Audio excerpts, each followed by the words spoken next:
আসসালামু আলাইকুম রহমতুল্লাহ।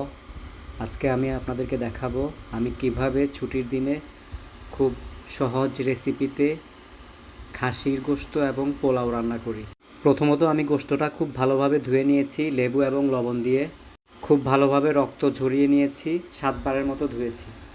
আমি গোশত রান্নার সময় সবার আগে পেঁয়াজ কেটে নেই।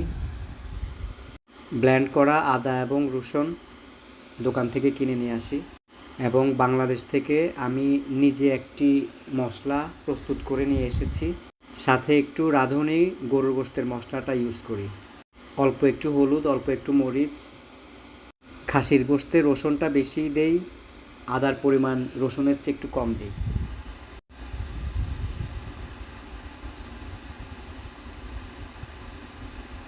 মশলাগুলোকে ভালোভাবে কষানোর পর গোশত দেয়া হচ্ছে।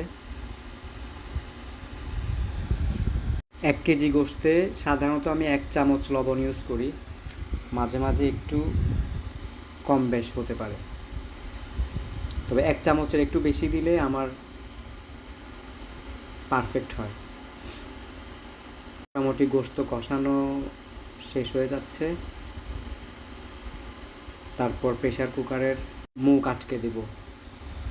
এখন আমি পোলাওর চালগুলো ধুয়ে নিচ্ছি এই ফাঁকে, কারণ তাড়াতাড়ি কাজ শেষ করতে হবে।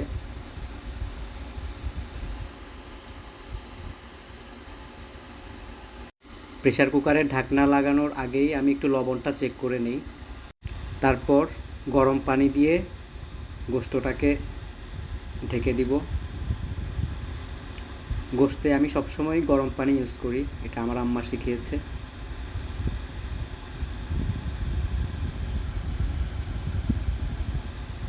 পরিমাণ মতো গরম পানি দিয়ে দিলে তারপর ঢাকনা লাগিয়ে দিব।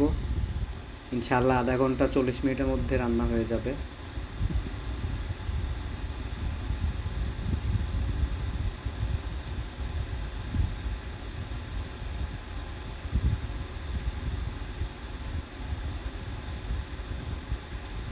এই ফাঁকে আমি আমার চালগুলো একটু ভেজে নিচ্ছি।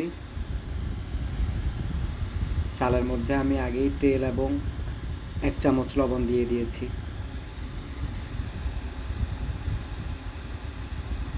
রাইস কুকারে বসিয়ে দিয়েছি। আলহামদুলিল্লাহ আমার গোশত হয়ে গেছে, অনেক নরম হয়ে গেছে।